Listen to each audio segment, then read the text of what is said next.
ஓம் நமசிவாய. ஆனந்தமூர்த்தியே, நடராஜரே, சக்தி உடையவரே, துன்பம் துடைக்கும் பக்தி தரும் சிவனே, உலகை அருள்வாய் நீ சிவனே. அனைவருக்கும் வணக்கம். அமர்நாதர் சிவனின் அருளில் இன்று நாம் காணப்போகும் அற்புத கதை.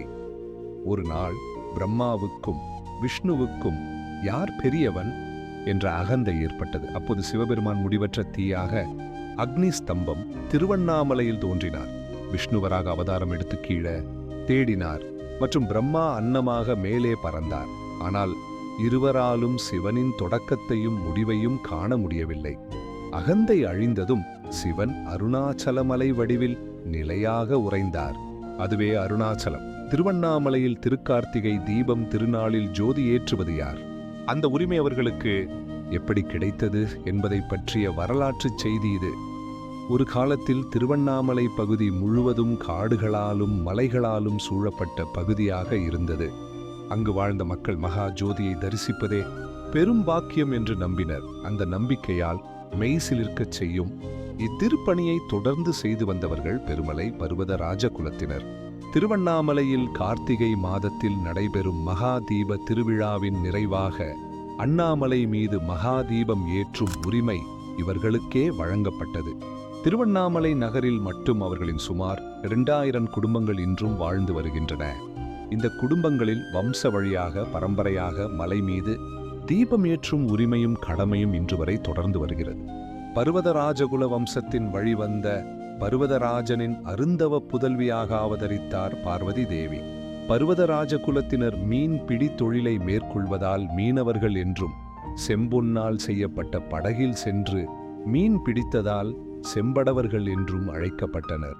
பார்வதி தேவியார் அவதரித்த மரபைச் சேர்ந்தவர்கள்தான் தொன்று தொட்டு திருவண்ணாமலை மலை உச்சியில் மகா தீபம் ஏற்றும் திருப்பணியை நிறைவேற்றி வருகின்றனர். முன்னொரு காலத்தில் பிரம்ம ரிஷிகளின் தியானத்தை கலைக்கும் வேளையில் அசுரர்கள் ஈடுபட்டனர். பிரம்ம ரிஷிகள் கோபப்படும் போது அவர்கள் மீன் உருவாக மாறி கடலுக்குள் சென்று மறைந்து கொள்வார்கள். அசுரர்களை அழித்து தம் தவம் சிறக்கச் செய்யுமாறு சிவபெருமானிடம் ரிஷிகள் முறையிட்டனர். அடியார்களின் இன்னலை உணர்ந்த சிவபெருமான் பர்வதராஜனை அழைத்தார். கடலுக்குள் மீன் வடிவில் மறைந்துள்ள அசுரர்களை அழிக்குமாறு கட்டளையிட்டார். அதற்கு உதவியாக ஞான வலையையும் தேவதச்சனான விஸ்வகர்மா உருவாக்கிய செம்பொன் படகையும் அளித்தார்.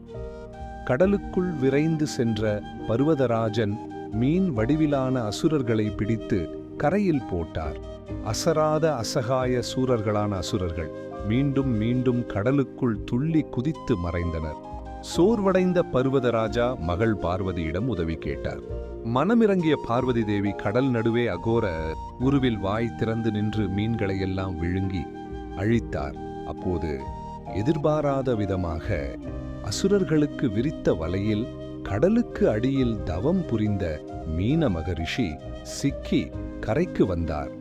தவம் கலைந்த கோபத்தில், உமது ராஜவம்சம் அழிந்து மீன் பிடித்துதான் வாழ வேண்டும் என்று பர்வதராஜாவுக்கு சாபமிட்டார்.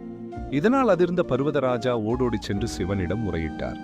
கருணை கொண்ட சிவன் கார்த்திகை திருநாளில் திருவண்ணாமலையில் ஜோதி பிழம்பாக காட்சி தருவேன். அந்த ஜோதி ஏற்றும் பணியை பர்வதராஜ வம்சத்தினர்தான் நிறைவேற்ற வேண்டும்.